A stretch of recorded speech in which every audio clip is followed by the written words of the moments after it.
ходе реализации проекта были задействованы города Бишкек, Ош и Джалалабад. Измерено 25 ведущих телеканалов. Опрошено 2400 домохозяйств, что позволило разработать примерную модель пиплметрии, представляющей более миллиона жителей этих городов. Также учитывались такие параметры, как возраст, образование, количество телевизоров в доме, количество детей и даже гостей. Вы почувствуете результат этого проекта.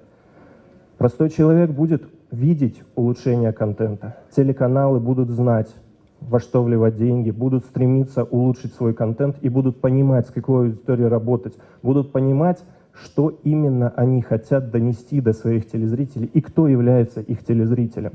Специалисты ассоциации говорят, что при положительном развитии дел срок проекта может быть рассчитан от 5 до 10 лет.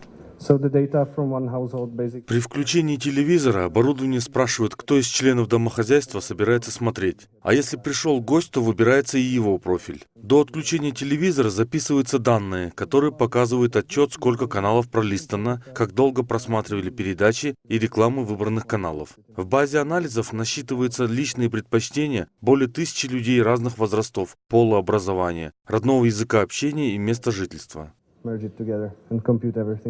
Целью этого проекта является изучение медиапредпочтений жителей Кыргызстана, развитие отечественного медиарынка, а также предоставление телеканалам, рекламодателям и рекламным агентствам более точной и практической информации. Рашид Алиев, Нурмухамед Абдымаджинов, новости Ош Пирим.